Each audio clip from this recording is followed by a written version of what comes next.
Dando continuidade nos trabalhos, vamos passar agora à apreciação dos julgamentos de forma virtual.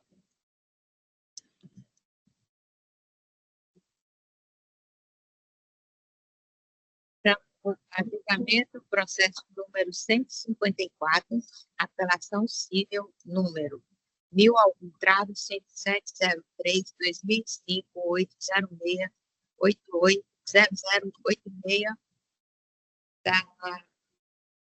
da relatoria do desembargador Krentel, tendo como advogada para sustentação oral virtual a doutora Francisca Gisela Dantas da Silva, OAB Ceará, número 34.006.619,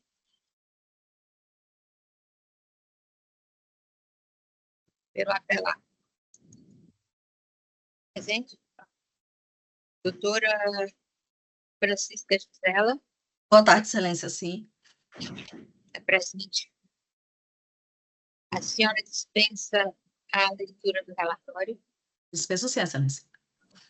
Então, a senhora pode fazer a sua sustentação. Obrigada, boa tarde. Gostaria de agradecer primeiramente a Vossa Excelência pela oportunidade de estar realizando de forma virtual devido ao meu quadro gripal.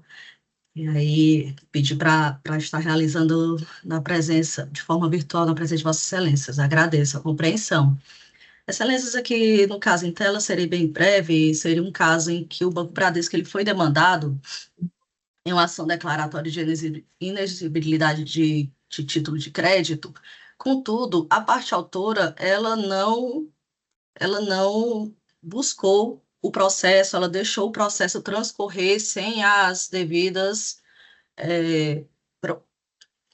tomando o devido cuidado, na verdade, com o que o processo requer. Como parte autora, né, do processo, ela teria a responsabilidade de estar lá, andando com o processo, trazendo as documentações necessárias, inclusive as da própria citação da parte autora.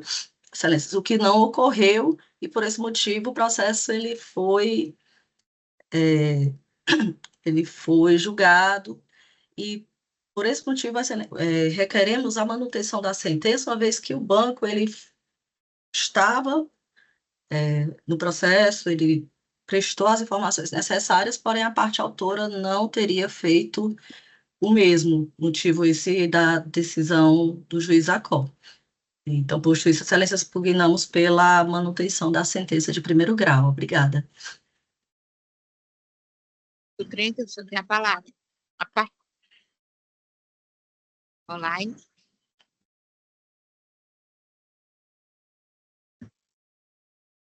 Pois não, senhora presidente. Cumprimentando a doutora Gisela, faço a leitura do voto. Emenda.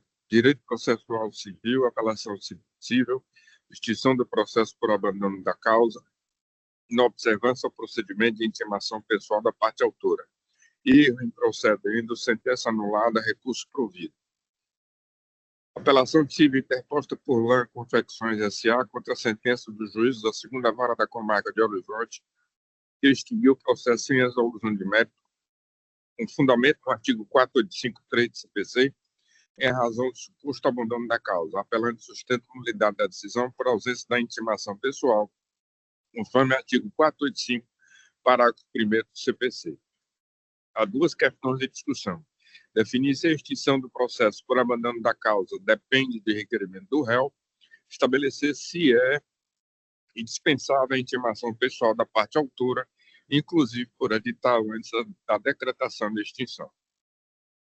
A extinção do processo por abandono da causa exige requerimento expresso do réu, conforme súmula 240 do STJ e artigo 485, parágrafo 6 do CPC.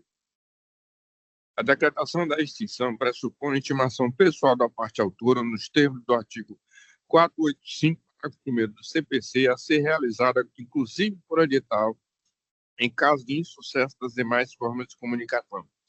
O abandono da causa não pode ser presumido, deve ser comprovado após o esgotamento das medidas legais de intimação.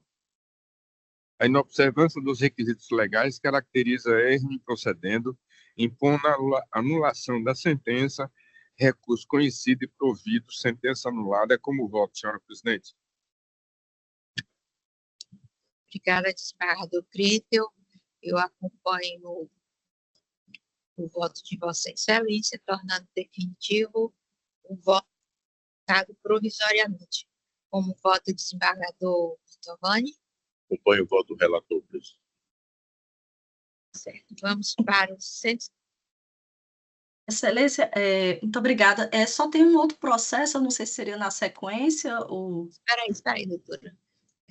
Por unanimidade, a Câmara conheceu do recurso para, no mérito, negar provimento nos termos do voto do relator. O que a senhora quer saber?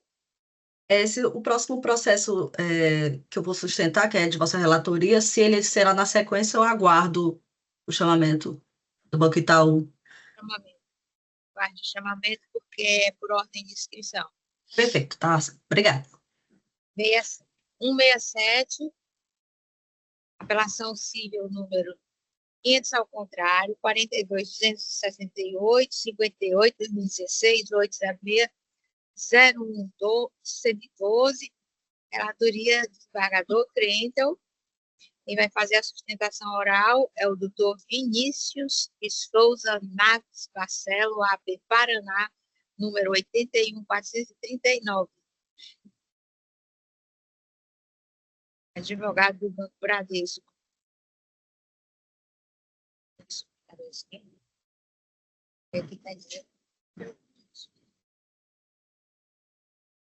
Está presente, doutor Vinícius? Presente, Excelência, de forma virtual. O senhor tem 15 minutos, o senhor dispensa a leitura do relatório? Dispenso, sem problema algum. Pode começar a sua sustentação, o senhor tem 15 minutos. Muito obrigado, senhora presidente, excelentíssimos senhores desembargadores, excelentíssimo senhor relator e demais presentes, uma boa tarde a todos. Em nome do Banco Bradesco, que é apelante no presente caso, peço licença para expor muito sucintamente as razões pelas quais deve ser reformada a respeitável sentença apelada, que julgou parcialmente procedentes os pedidos constantes da petição inicial. Senhores desembargadores, não tem outro modo de iniciar essa exposição senão melhor elucidando os fatos subjacentes à pretensão traçada, mas principalmente linkando os pedidos realizados na petição inicial. Ao ajuizar a petição inicial de obrigação de fazer acumulado com indenização por danos materiais e morais, a apelada pretendia a condenação do Banco Bradesco à exibição de alguns documentos, quais sejam o extrato bancário pormenorizado e microfilmagens, e ao pagamento também do valor de R$ 6.150.000, valor esse compreendido por R$ 150.000 de danos materiais e R$ 6 milhões a título de danos morais. É exatamente o que ouviram, excelências. A apelada requeria a condenação do Bradesco na astronômica cifra de R$ 6 milhões a título de danos morais. Como era de se esperar, o valor indicado a título de danos materiais e morais foi utilizado com um único intuito, o de inflar o valor da causa e, com isso, se enriquecer às custas do banco. Assim, o pleito indenizatório foi integralmente afastado, sendo que o Bradesco foi condenado apenas a exibir a documentação referida na petição inicial. Sim, dos mais de R$ 6 milhões, o Banco Bradesco não foi condenado a pagar R$1 sequer. Porém, mesmo sendo vitorioso da maior parte do pedido inicial e afastado uma quantia milionária na título de danos morais, o Bradesco foi condenado ao pagamento de honorários advocatícios fixados em 10% sobre o valor da causa, o que corresponde ao montante de mais de R$ 600 mil. Ora, o Bradesco conseguiu afastar o pedido de indenização por mais de R$ 6 milhões, que correspondia à maior parte do pleito inicial, e, além de ser condenado em honorários, o valor foi fixado sobre o valor da causa astronômica. É claro, no presente caso, que não houve qualquer proveito econômico pela apelada, a qual, repite-se, perdeu todos os seus pedidos indenizatórios. Quem deveria ter sido condenado em honorários sucumbenciais era a própria apelada, sucumbente na maior parte de seus pedidos, na integralidade da questão da condenação por danos materiais e morais. E, na remota hipótese de se entender pela condenação honorária do Bradesco, o valor deveria ser fixado por equidade. Repito, não houve qualquer proveito econômico pelo apelado. Por fim, já me encaminhando ao final de minha sustentação oral, a apelada requer que a parte legítima para ajuizar a petição inicial, tendo em vista que quem tem legitimidade para pleitear os direitos patrimoniais do falecido são todos os herdeiros, em conjunto. Trata-se aqui de um litisconsórcio necessário. Porém, os demais herdeiros não foram citados para ingressar na presente demanda, caracterizando nulidade absoluta ao ver do banco. Nos termos do entendimento desse próprio Tribunal de Justiça do Ceará também, no julgamento da apelação número 0912125, dígito 42 de 2014, de relatoria do desembargador Paulo Pontes. Diante do exposto, Excelência, espera-se que a apelação do Bradesco seja integralmente provida, com a finalidade de que seja decretada a nulidade da sentença ou, subsidiariamente, que os honorários arbitrados em favor dos patronos apelados sejam por equidade. Muito obrigado, a atenção de todos. Com a palavra, o eminente relator, desembargador Brito. Muito obrigado, senhora presidente. Cumprimentando o nobre advogado doutor Vinícius, essa terra maravilhosa que é o Paraná. Obrigado, Excelência. Apelação civil, ação de obrigação de fazer acumulada com indenização por danos morais e materiais, exibição de documentos, valor econômico inestimável, critério de equidade, sucumbência recíproca configurada, altura beneficiária da justiça gratuita, suspensão da exigibilidade, recurso conhecido e parcialmente provido. A ação de exibição de documentos não possui conteúdo econômico mensurável, motivo pelo qual os honorários advocatícios devem ser fixados com base no critério de equidade nos termos do parágrafo 8º do artigo 85 do CPC e da jurisprudência consolidada do STJ, súmula 326. Reconhece-se a sucumbência recíproca quando ambas as partes decaem de parte dos pedidos formulados, como no caso em que a autora obteve êxito quanto à exibição de documentos, mas foi sucumbente quanto ao pedido de indenização por danos morais. Diante da sucumbência recíproca, devido à repartição proporcional das custas processuais e honorários de advocacia entre as partes, observando-se, contudo, que a parte autora beneficiária da justiça gratuita, razão pela qual fica suspensa a exigibilidade de sua parte nos termos do artigo 98, parágrafo 3º do CPC, ficando estabelecido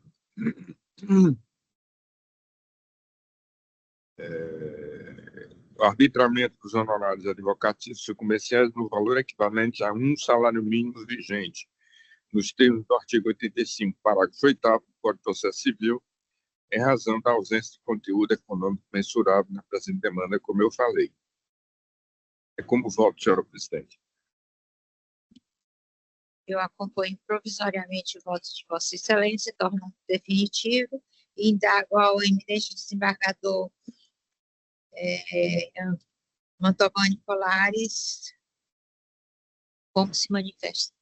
Presidente, eu não só acompanho, como parabenizo o voto muito cuidadoso do relator, que fez uma distinção fundamental, que ainda hoje causa uma certa dúvida quando se tem a questão da exibição de documentos, mas essa dúvida é culpa do legislador, porque o Código de Processo Civil de 2015, como se anunciou um novo código que ia acabar com o processo cautelar, ele disse não existe mais processo cautelar, mas ele não pôde eliminar dois processos cautelares que são essenciais, exatamente o de exibição de documento e de coisa de produção antecipada de prova. São ações cautelares, embora o Código não tenha admitido isso nominalmente, mas a natureza é de ação cautelar, e por isso que o voto do relator foi muito preciso ao mostrar que, nesse caso, a questão da repercussão ou do proveito econômico não influencia, porque são medidas cautelares. Por isso, Sua Excelência muito bem aplicou a atribuição da sucumbência por equidade. Parabenizo e acompanho o voto do relator. Parabéns, desembargador. Mesmo porque, presidente, me permita, mesmo porque, desembargador, se fosse colocar 10% pelo valor da causa de 6 milhões, os honorários seriam 600 mil. Nada contra, eu acho que o honorário tem que ser cobrado mesmo. Mas, São cautelar. exatamente, eu acho uma desproporcionalidade, então estabelecer um salário mínimo que eu acredito que seja adequado. Certo. A Câmara anuncia o julgamento, a Câmara, por unanimidade de votos, conheceu do recurso, dá provimento, nos termos do dar parcial provimento nos termos do voto do eminente relator, julgamento encerrado. O próximo é o Obrigado, 170. Excelências. Uma boa tarde. De nada, doutor. Seja bem-vindo sempre. Obrigado, Excelências. O próximo virtual é o 177, é da minha relatoria, apelação civil número 0201 171 17 2024.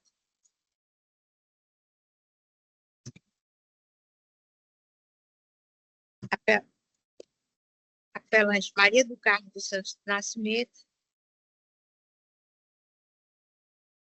Banco Mercantil do Brasil, apelado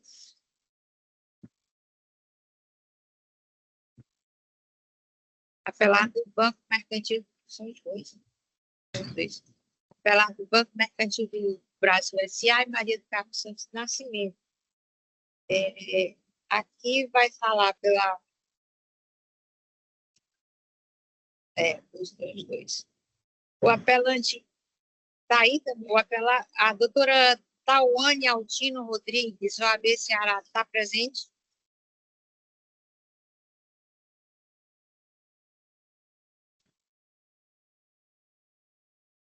Doutora Tauane Altino Rodrigues, OAB Ceará 48800, está presente?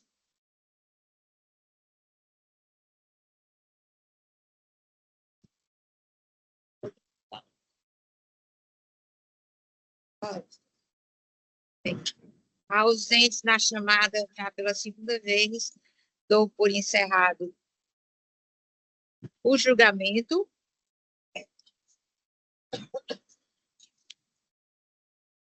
Tendo apenas o dispositivo do voto, recursos conhecidos e desprovidos, o apelo da promovida e o promovido, o apelo da autora, sentença reformada em parte. Como vota o desembargador Mantovani? Acompanha a relatoria, senhor.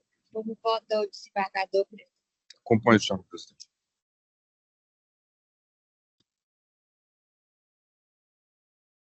A Câmara, por unanimidade de votos, acompanhou o voto da presidente.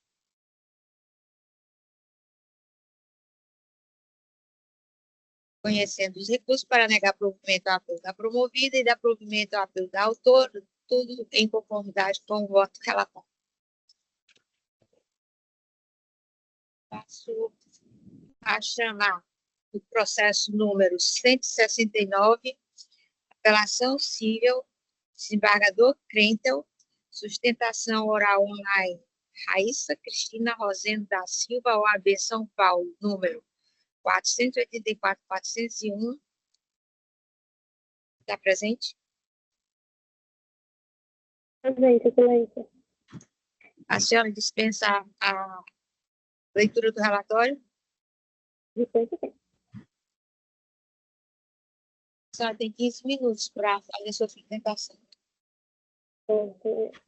Excelentíssima senhora presidente, excelentíssimos desembargadores e as demais aqui presentes. Pode falar um pouquinho mais alto, nós não estamos escutando a senhora. O som está muito O som está bem fechado. abafado. Pronto, melhorou. Estão me ouvindo bem? Peraí. Se afaste um pouquinho do microfone. Tem que botar um agudo aí. Estão me ouvindo bem? Eu estava de fone. Melhorou? Melhorou. Agora sim. Pronto. Excelentíssima senhora presidente, excelentíssimo desembargador e aos demais colegas aqui presentes, uma boa tarde. Eu quero seguir os meus colegas anteriormente, né, na manhã, e dizer que também é a minha primeira sustentação oral, mas sem mais me prolongar, eu quero passar aqui a presente sustentação em nome da parte apelante e dizer que o ponto central da controvérsia nesse caso é a eventual aplicação da prescrição prescrição intercorrente. E, no entanto, cumpre dizer que não houve inércia por parte da exequente em momento algum, né? Desde o ajuizamento da execução, foram realizadas diversas diligências, diversos pedidos de pesquisa de endereço, pedidos de expedição de ofício aos órgãos conveniados do tribunal, para que fosse localizado algum endereço possível de citação e, possivelmente, também, futuramente, o bloqueio de algum bem, algum ativo financeiro. Então, é importante dizer que não houve, de fato, a inércia da parte exequente em nenhum momento. E aí não teria, então, por que se falar da prescrição intercorrente.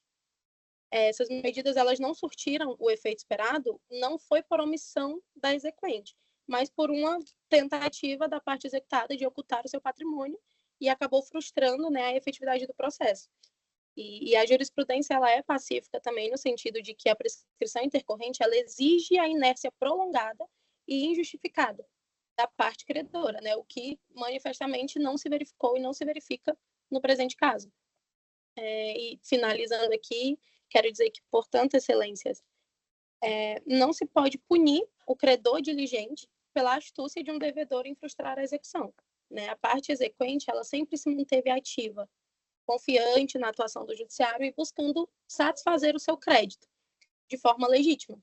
E por essas razões, requer-se o reconhecimento da ausência dos requisitos para a decretação da prescrição intercorrente e o regular prosseguimento do feito da execução. E, dito isso, eu agradeço pela atenção, né, pelo tempo, e eu renovo os meus cumprimentos a esta colenda Câmara. Obrigada, excelência. Agora, passo a palavra ao eminente relator, desembargador Crendon. Pois não, senhora presidente, cumprimentando a doutora Raíssa, passo ao voto. Ementa, processo civil, ação de execução de título extrajudicial, duplicado, prescrição direta, prazo trienal, ausência de citação, inocorrência de diligências eficazes por parte do exequente, recurso conhecido e não provido, sentença mantida. Apelação civil interposta pelo exequente em face de sentença proferida pelo juiz da 6ª Vara Civil da Comarca de Fortaleza, com fulcro no artigo 18, inciso 1 da Lei 547468, e reconheceu o ex officio da prescrição em relação à pretensão executória. Nos termos do artigo 18, inciso 1 da Lei 547468, ação executiva duplicada contra os sacados respectivos avalistas prescreve em 3 anos. De acordo com o artigo 201, inciso 1 do Código Civil, combinado com o artigo 240, parágrafo 2º do Código Fux, para que o prazo prescricional seja interrompido, é necessário que o exequente se desincumba do ônus de promover a citação no prazo legal.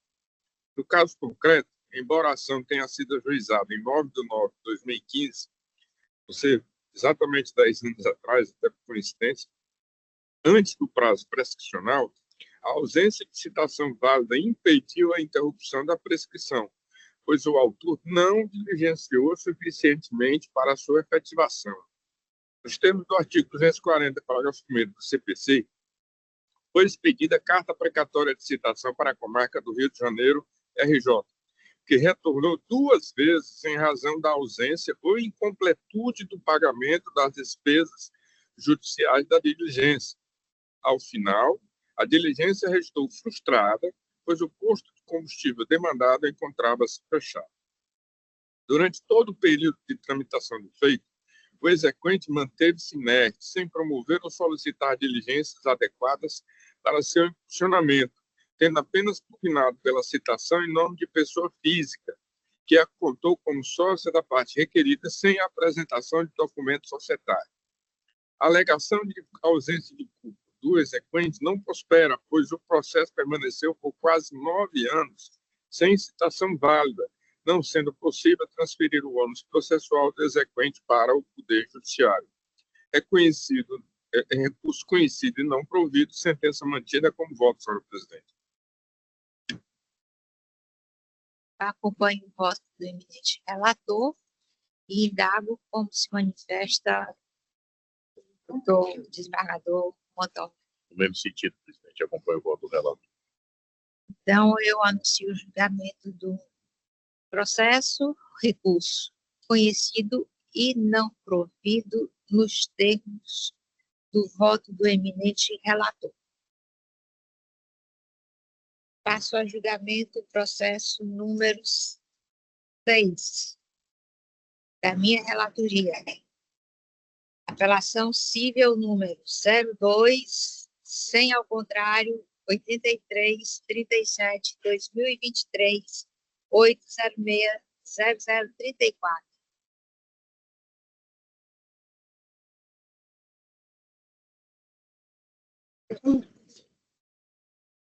Sustentação oral será feita pelo Dr. Roberto Wagner Vitorino, do Amaral Júnior, AB Ceará,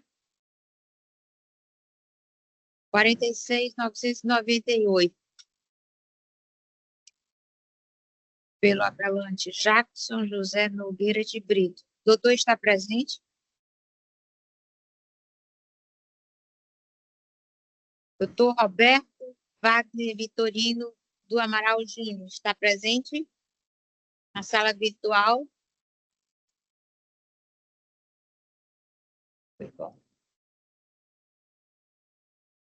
Ausente o advogado, passa ao julgamento. Eu estou vendo ele aqui, presidente. Doutor Manuel de Oliveira Filho.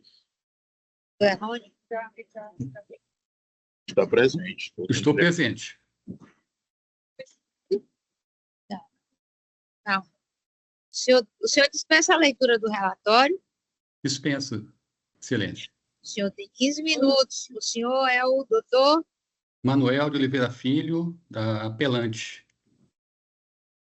Manuel? Manuel de Oliveira Filho.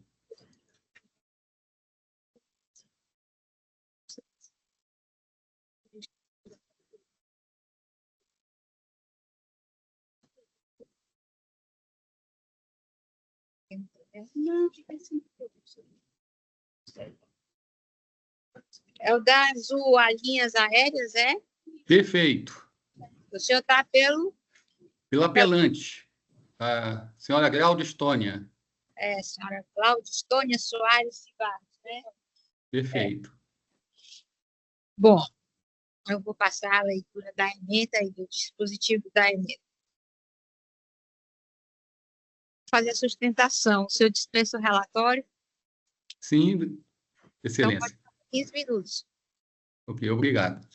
Eu cumprimento a excelentíssima desembargadora Regina Câmara, presidente e eminente relatora deste processo, e estendo esse cumprimento aos demais desembargadores, né? Também às ilustres representantes do Ministério Público e Defensoria Pública, aos colegas advogados presentes, serventuários dessa corte, e o meu boa tarde a todos, tá? E passo, então, a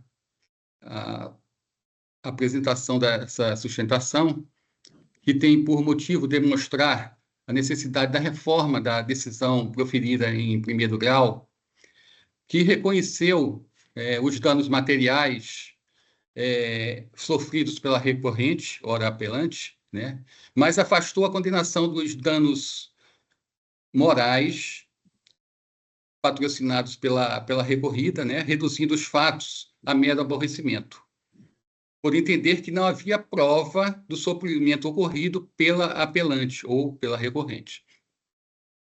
Bom, esse caso se reporta ao contrato de prestação de serviços de transporte aéreo entre a recorrida e a recorrente para o trecho do Rio para Fortaleza, com conexão em Campinas. A questão central, portanto, não está, conforme a decisão de primeiro grau, sobre o voo inicial, o atraso do voo inicial do Rio de Janeiro para Campinas. Essa questão central, excelências, se encontra no impedimento da recorrente em embarcar no voo de Campinas para Fortaleza, mesmo estando no local de embarque, o avião no túnel de embarque, em horário compatível ao embarque, porque o atraso ocorrido entre o Rio e Campinas não foi um atraso suficiente para ultrapassar o horário do voo de Campinas para Fortaleza. Então, esse impedimento injustificado de se fazer a conexão causou uma série de transtornos na recorrente, obrigou a pernoitar de forma desgastante na cidade de Campinas, ultrapassando todos os limites de horários naquele momento, chegando apenas ao hotel às 2h40 da manhã, sendo que 11 e pouca da noite foi o horário que foi impedida de entrar. O check-in foi quase às 3 horas da manhã, e às 5h40 da manhã foi acordada para que fosse para o aeroporto, pois teria que fazer o novo check-in do voo para Fortaleza, que sairia às 8h55. Então, causou-se um transtorno, por tudo que foi feito, dizer que não há sofrimento, o sofrimento não é medido dessa forma, mas a angústia, todas as frustrações ocorreram nesse fato. Para completar a situação, no voo de Campinas para Fortaleza, ao chegar em Fortaleza, as bagagens foram extraviadas, só entregues no dia seguinte. Quando entregues, uma das bagagens se encontravam totalmente danificada. E, além disso, existia um compromisso da recorrente com familiares, né, já reportado nos autos. Tá? Então, voltando, vamos para a sentença, né? A sentença reconhece, nos seus fundamentos, que a empresa não apresentou documentos que justificassem a falha na prestação de serviços e que eventual manutenção seria fortuito interno. Mesmo assim, contraditoriamente, ela afastou os danos morais. Bom, o artigo 6º do nosso Código Civil, no inciso 7º, diz que a inversão do ônus da prova quando o consumidor demonstrar a verossimilhança, e isso foi feito pela recorrente nos autos, com toda a documentação existente ali. A recorrida não apresentou nenhuma contraprova que suspendesse algum daqueles documentos apresentados pela recorrente, né? E já o artigo 14 do Código de Defesa do Consumidor também diz que o transportador, a responsabilidade do transportador é objetiva, né? E nos autos, portanto, não há qualquer excludente do dever da recorrida de indenizar a recorrente. Não existe excludente isso. Bom, partindo para a jurisprudência, né? A jurisprudência pátria aí, tanto no Superior Tribunal de Justiça quanto escolhendo o Tribunal de Justiça do Ceará, reconhece o dano moral para situações como do tipo, né?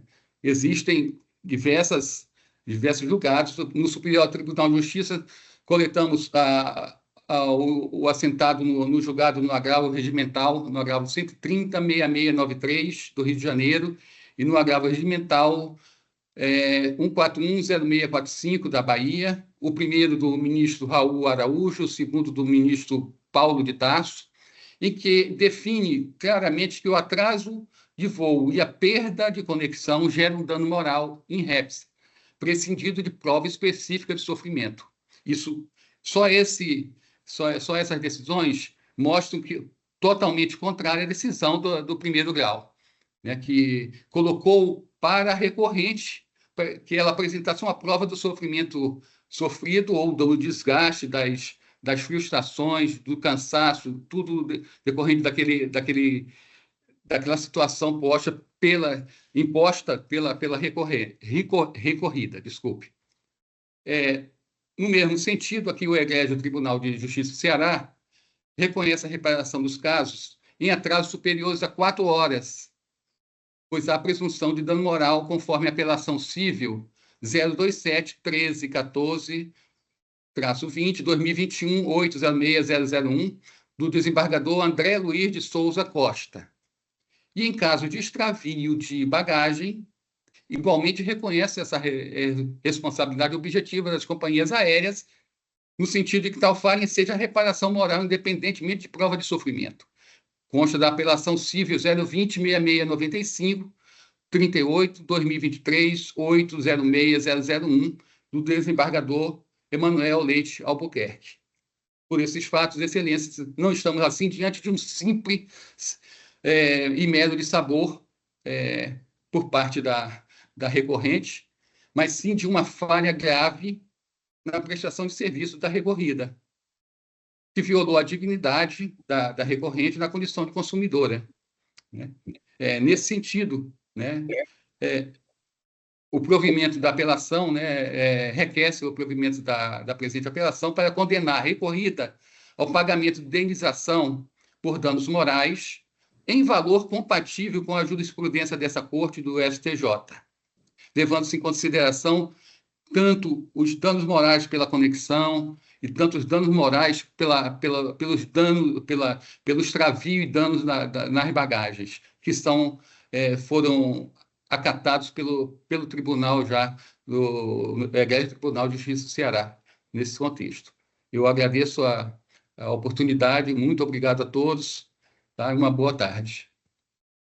Boa tarde, doutor. Eu estou dando parcial provimento ao seu recurso, estou conhecendo, estou dando parcial provimento apenas para modificar o pedido de dano moral, que o senhor pediu 10 mil e eu estou fixando em 6 mil reais.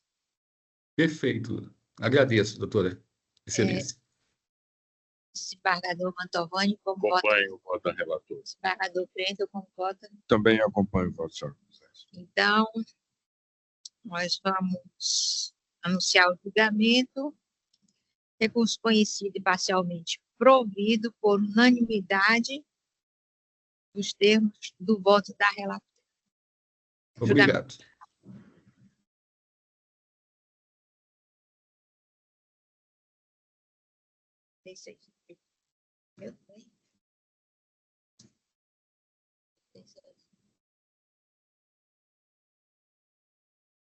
Chama julgamento também virtual. Apelação civil número 0295-393-54-2022, 806-1000, ao contrário de minha relatoria. Sustentação oral virtual de Rafael Kleimick. Tá certo, doutor? Luiz Santos, inscrito na OAB São Paulo, sob o número 268-454,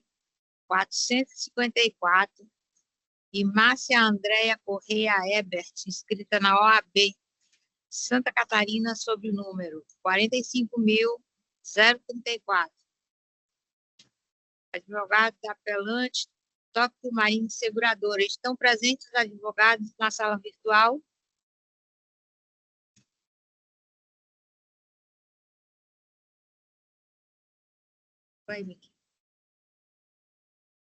Doutor Rafael Kleimick está presente?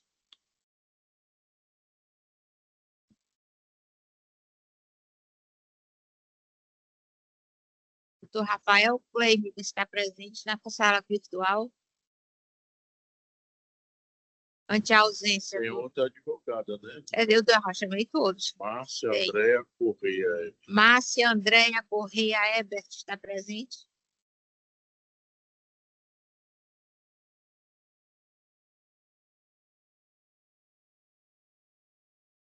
Face da ausência dos advogados, faço a leitura apenas da final da emenda. Recurso conhecido e provido, sentença reformada para julgar ação procedente. Como vota o desembargador Mantovani? Acompanho o voto de Vossa Excelência. Como vota o desembargador Preto? Acompanho o voto, senhora presidente. Anuncio o resultado. A turma, por unanimidade de votos, conheceu do recurso e deu-lhe provimento, sentença reformada para julgar a ação procedente. Esse era o... Esse aí, agora é o 3. 3 é meu também, cadê o 3?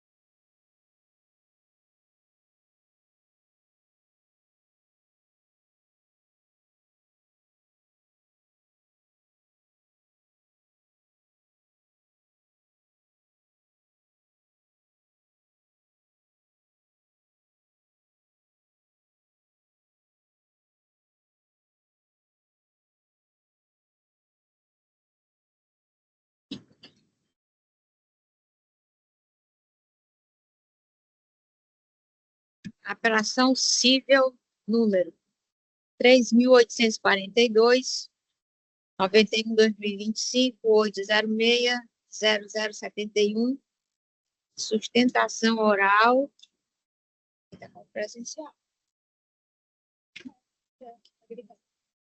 Doutora Francisca Gisela Dantas da Silva, OAB Ceará, 34.0666, advogada do Itaú. É a que está doente? Boa tarde, Excelência. Sim. Sim. A senhora dispensa a leitura do relatório? Dispenso sim, Excelência. Tem 15 minutos. Obrigada. Excelências, renovo meus cumprimentos. Uma boa tarde novamente a todas as excelências. Excelências, no caso em apreço, o Banco Itaú vem impugnar pela reforma da sentença.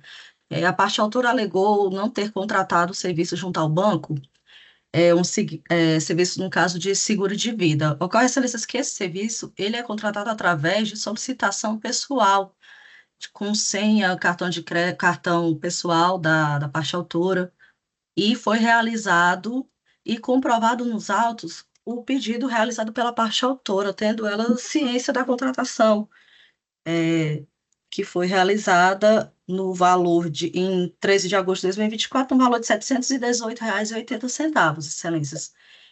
Por esse motivo, não se mostra cabível a condenação do banco, uma vez que a contratação foi legítima, não houve fraude, não houve nenhuma ilicitude perpetrada por parte do banco em relação ao contrato realizado pela parte autora. Por este motivo, excelências, pugnamos pela reforma da sentença em sua integralidade. Obrigada. Parabéns, doutora, pela sua sustentação rápida e clara. Eu passo a leitura da emenda e dispositivo. Direito civil e do consumidor. Apelação civil, contratação de seguro por analfabeto. Formalidades legais não observadas. Cobrança indevida, danos morais, repetição do indébito em dobro, recurso do banco desprovido. Sentença mantida. A apelação civil interposta contra a sentença que, em ação declaratória de inexistência de débito, acumulada com indenização por danos materiais e morais, julgou procedente os pedidos iniciais para declarar a inexistência de contratação válida de seguro, condenar o banco à restituição dobrada dos valores descontados do benefício previdenciário do autor e ao pagamento de indenização por danos morais no importe de R$ 2.000. Há 3 questões em discussão. Definir se a contratação do seguro realizado por pessoa analfabeta mediante aposição de biometria e senha de cartão magnético observa os requisitos legais de validade. Estabelecer se é cabível a repetição do indébito em dobro, possibilidade ou não de afastamento dos danos morais e, na impossibilidade de afastá-lo, analisar a possibilidade de redução. A contratação realizada por pessoa analfabeta exige para sua validade a assinatura a rogo com a presença de 2 testemunhas nos termos do artigo 595 do Código Civil. A ausência dessas formalidades torna inválido o negócio jurídico, ainda que tenha havido validação por biometria ou senha pessoal. A realização da contratação via terminal de autoatendimento, sem o cumprimento das exigências legais da contratação, das existências legais, configura falha na prestação de serviços e vulnerabilidade informacional da parte contratante, especialmente em se tratando de pessoa idosa e hipossuficiente. Reconhecida a cobrança indevida, a repetição do indébito deve ocorrer em dobro, independentemente da demonstração da má-fé do fornecedor, conforme o entendimento do STJ, no RESP 676-608, Rio Grande do Sul, por se tratar de violação à boa-fé objetiva. Os danos morais restam caracterizados em razão dos descontos indevidos efetuados na conta corrente de titularidade do autor, que demandaram o ajuizamento da ação para cessar a lesão. O valor de R$ 2.000 revela-se adequado, considerando a extensão do dano e os princípios da razoabilidade e proporcionalidade. Conforme a súmula 54 do STJ, os juros de mora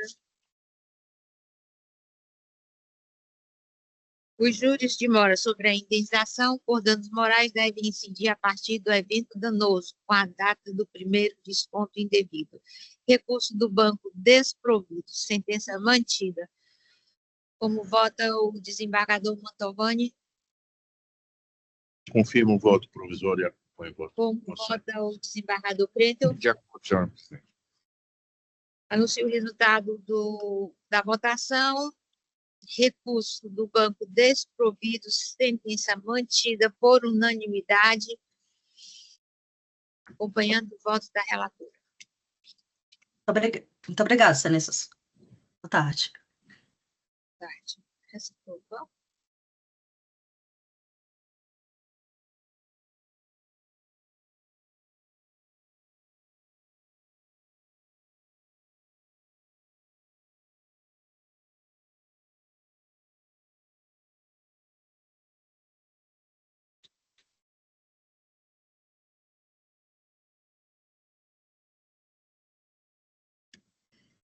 Chama a julgamento o processo número de minha relatoria, número 01674-22-2018-806-1000 ao contrário. Apelante Maria José Mesquita, sustentação oral pelo Dr. Thomas Vasconcelos, inscrito na OAB Rio de Janeiro, sobre o número 153.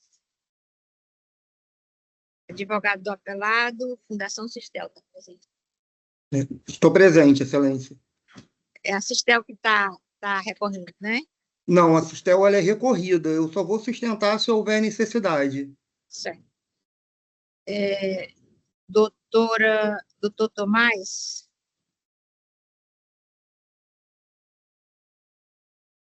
O doutor Tomás é o da Maria José, né?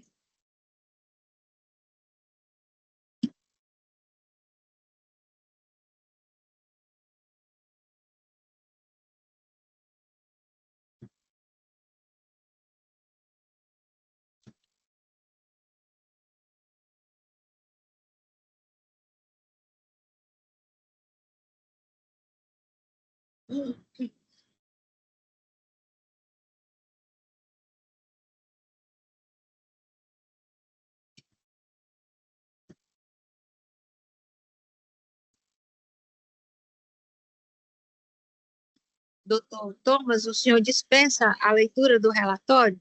Dispenso, excelência. O senhor dispensa a sustentação oral?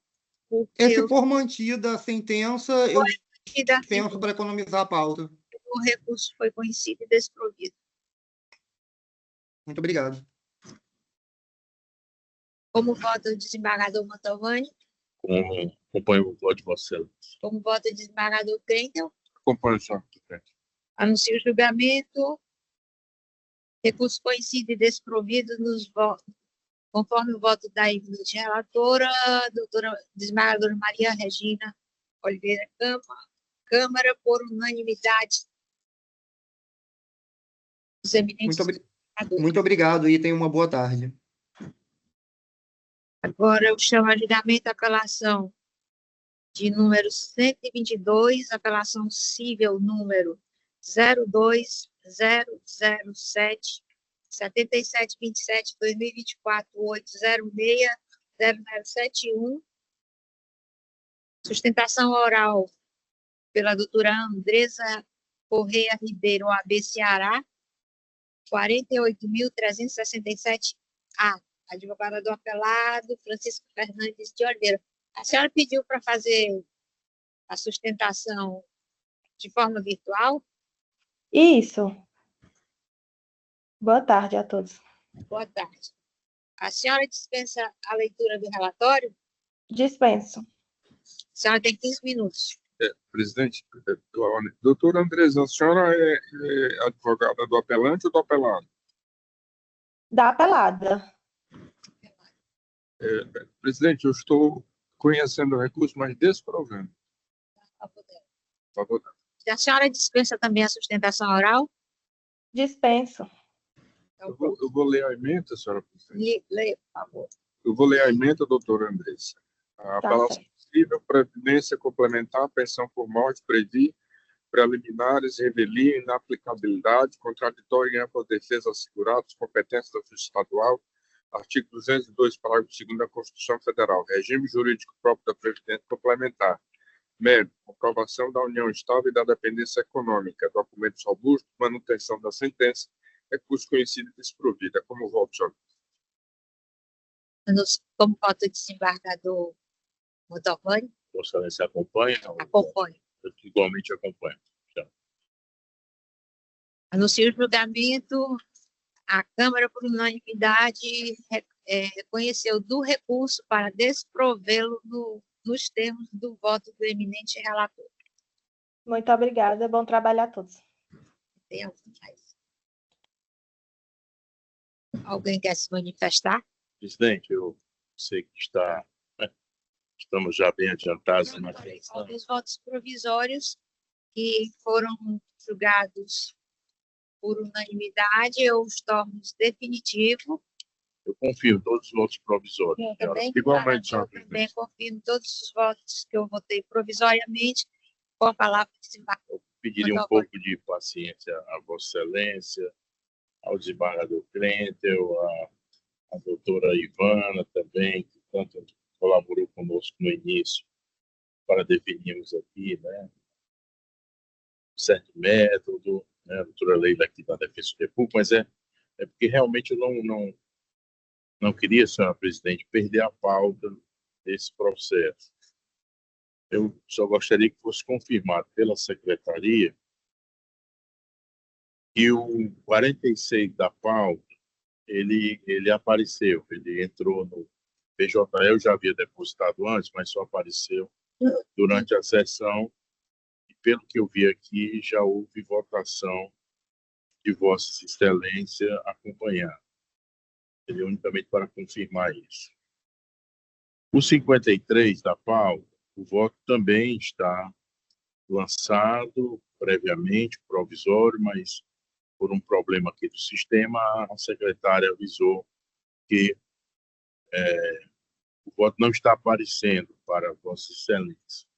Mas ela me informou que forneceu cópia em papel, escrito, de modo que me parece que pode ser também colhido os votos desses 53, já que Vossa Excelência tiver acesso à velha e tradicional forma de papel dos votos. Mas o voto está, eu consigo visualizar tanto o relatório como o voto. Como não apareceu para Vossa Excelência, a secretária diligentemente providenciou a cópia em papel para que tomasse conhecimento. Como voto o desembargador Krentel? Eu acompanho o voto do relator, senhora presidente. Eu também acompanho o voto de Vossa Excelência. Obrigado. E, por fim, esse aqui que nós tentamos de todas as formas e não conseguimos,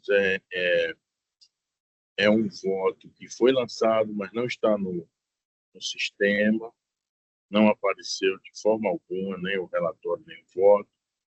Mas, se Vossa Excelência me permitir, eu ler somente a emenda, porque ficaria Permita, Excelência. Pode ler. registrado em sessão a conclusão do voto, e eu entregaria a cópia em papel, no velho estilo, Pois não. né? Ou de fashion way. Pois não, vamos agilizar a nossa justiça. Muito obrigado, presidente. Vou ler rapidamente aqui a emenda. Já é aquele caso que eu falei de início das demandas ditas abusivas, mas a leitura da emenda se impõe pela ausência do voto em sistema, até porque eu vou apresentar por escrito para ser julgado. O indeferimento da petição inicial, em razão da possível prática de litigância abusiva, ainda que não tenha afrontado o direito de a parte autora não ser surpreendida por decisão judicial, sem que lhe seja oferecida a oportunidade de se manifestar, pronunciando o juiz de primeiro grau decisão prévia, exigindo determinados atos, como a presença da parte e a apresentação de documentos, deve estar de acordo com os parâmetros estabelecido na tese vinculante do Superior Tribunal de Justiça, fixado no recurso especial 2.021.655, submetido à técnica de julgamento de recursos especiais repetitivos, tema 1198. Fica bastante claro, em relação à referida tese vinculante, que a determinação da emenda inicial há de ser feita por decisão fundamentada, considerando os seguintes aspectos: a razoabilidade do caso concreto a induzir a uma conclusão prévia de possível litigância abusiva. B, a demonstração de modo objetivo quanto ao interesse de agir naquela ação. E C, a postulação deve estar revestida de autenticidade. Em interpretação complementar que faço, coloco igualmente como requisito para bem aplicar essa tese vinculante a obrigatoriedade de o juiz, caso firme nessa decisão, a necessidade de apresentação de alguma prova tida como essencial para avaliar se é o caso de litigância abusiva, a indicação, primeiro, da razoabilidade da apresentação prévia da prova, ou seja, o motivo da exigência se dá antes do momento adequado, que é o da etapa de instrução do processo. Segundo, do fundamento para, de logo, atribuir o ônus da prova à parte autora, tendo em vista que essa atribuição está reservada para o momento de saneamento do processo. E terceiro, da viabilidade e racionalidade da prova exigida no início do processo, considerando que determinadas provas só poderão se efetivar ao longo da instrução, como a pericial, salvo se houver necessidade de produção antecipada. É desprovida de razoabilidade a decisão que impõe o comparecimento da parte autora em juízo, com a apresentação de documentos pessoais e confirmação da procuração prorrogada, considerando que a parte tem procurador judicial, que possui o poder-dever de representação processual no feito. Além do que, a descabida exigência não traz fundamento demonstrador de sua razoabilidade, como poderia ocorrer, por exemplo, por fundada suspeita de que a parte autora poderia ter falecido, considerando a elevadíssima idade ou outra informação de possível óbito. Tal ato poderia constituir diligência a ser concretizada por oficial de justiça. Igualmente indevida a exigência de que a petição deva ser instruída com documentos que não são essenciais para o desenvolvimento do processo, eis que tal categoria de indispensabilidade, contida no artigo 320 do Código de Processo Civil, deve estar expressamente prevista em lei. Outro motivo para anular a sentença é o relacionado ao seu fundamento inválido, pois não se pode impedir que alguém formule pretensões individualizadas contra instituições bancárias diversas, obrigando a formar um litisconsórcio passivo facultativo em uma só ação, ainda mais não se sabendo se isso seria possível, considerando os contratos distintos. Tal prática implicaria transformar um possível litisconsórcio passivo facultativo em obrigatório e, por via de consequência, barrar indevidamente o acesso à jurisdição por pretensão individualizada, impondo-se uma condição da ação não prevista em lei, que seria a obrigatoriedade de acumulação de pedidos. Isso porque cabe à parte autora, obviamente após análise estratégica de seu advogado, ponderar se é melhor, na defesa de seus interesses, ajuizar ações distintas ou fazer uma acumulação de pedidos em uma só ação. É conhecido e provido, anulando-se a sentença recorrida, a fim de que os autos retornem ao juiz de primeiro grau, que deverá aplicar o método fixado na tese vinculante do tema 1198 do STJ para, somente após o cumprimento de todas as determinações apontadas na referida tese, firmar entendimento sobre a configuração ou não da litigância abusiva. É como voto, senhora presidente. Obrigada, desembargador. Como vota o desembargador Preto? Pois não, senhora presidente, eu acompanho o belíssimo, bem lançado voto do mestre Mantovani, que serve de paradigma para casos semelhantes. Eu também acompanho o voto de Vossa Excelência, muito explicativo. Muito obrigado. É um grande professor. Aproveito a oportunidade para agradecer a todos os presentes, doutora Ivana, doutora Leila, Laís, e os nossos assessores que estão sempre aqui para nos dar apoio, e a Polícia Militar, que participou desde o início da nossa sessão. Muito obrigada, até a próxima sessão, dia 19, salve engano. Doutora Regina, pois não, só uma palavrinha, só para lembrar a Laís, sem querer ser chata, mas já sendo chata, de realmente cadastrar para evitar, né, para evitar que vá para outro procurador e anule tudo.